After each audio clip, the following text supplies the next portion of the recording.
after the storm comes calm, or so they say, but for residents at the Lone Star Corral, a community of seniors, it's more stress and sadness they're left feeling after severe storms left their cars and mobile homes in shambles. I just don't know what I'm feeling right now. Sad because I've lost everything. My car's gone, my home's gone, my shed's all right. It's got broken windows, but it's okay. And I'll get by. I'm safe. And that's the main thing. God was good. Sandy Parker has lived in this community for the past 5 years. In fear for her life, she sat on this stool inside her home and hunkered down until the storm passed. Terrible. Scariest thing I've ever done in my life. I was in my rig in the kitchen praying like heck because it was so scary when the first one came through. Residents here enduring a pandemic survived a winter storm, and now they're trying to figure out how they'll get through this, a situation they describe as a war zone. We've been through it all this year. Lance Reynolds, a Marine Corps veteran, says it's been mentally and physically straining. He's almost 70 and doesn't know how to even begin to recover from this situation and start over. Within, 4 months, we've had 2 major disasters right here. And we've dealt with both of them, come through. And we'll come through this one, Lord willing. I've got to include our Lord because we need his help. It's in the worst of times when the best of humanity is seen. Neighbors looking out for one another, lending a helping hand, trying to patch up, clean up, and essentially make sense of the devastation. That's how it is here. But boy, I'm getting a little choked up myself, so I gotta gather myself. I told him, don't kill me. I was like, please, I have my kids. I love my kids. Crystal Vela says she was inside her garage when she heard a gunshot go off Tuesday evening. She says there wasn't an intruder. Bobby, her boyfriend, was in the backyard with 2 friends. One friend ran off. The other, she says, had a gun. He was actually one of his best friends, one of his closest friends. He was here probably every other day. That friendship quickly taking a deadly turn. Vela says she went to the backyard to find Bobby's friend standing alone. He was just like, it's all messed up. Everything's just all messed up. And he was telling me like that.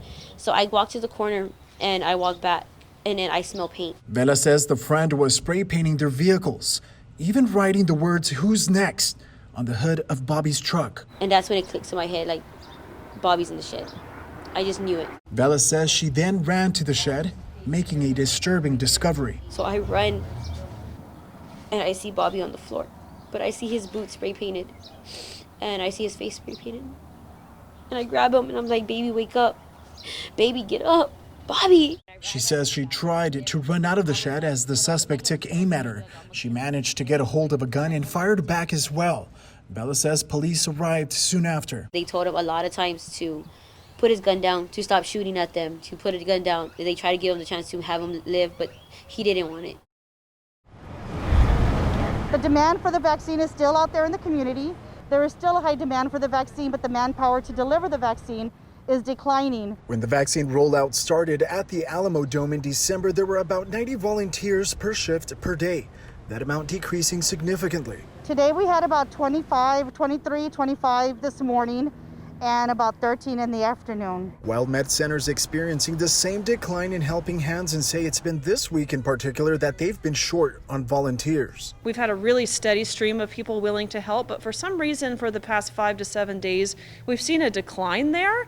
I don't really know exactly why. I do think it has something to do with the increase in supply, but what has not changed is there are people coming in every day who want that shot. The goal for both organizations to get as many people as possible vaccinated, taking up the least amount of time.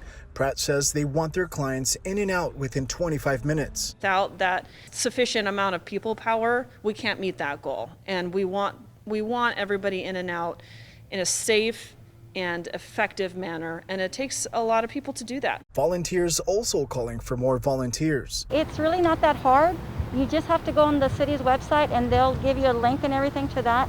And I think that everybody out here is so nice and they treat you so well, and everybody is so appreciative.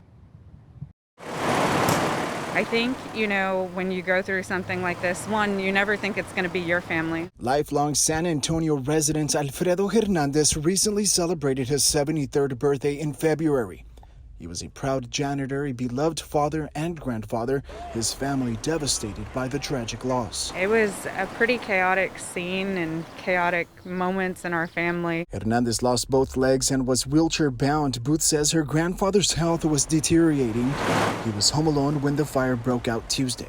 He didn't have access like most of us would when you smell a fire or you see a fire, and so he was in his room, and that's where the firefighters found him whenever they came. An unforeseen tragedy now with unexpected expenses. There was no life insurance, there was no homeowners insurance, and so the family is just now having to rebuild everything that they can and pick up the pieces where they can with what they have left. The family now trying to divide the cost and decide if it will be enough to lay Hernandez to rest. It's, what are our options? What is the lowest price? What is, do you need the prayer cards? And if you do, then how much extra is that?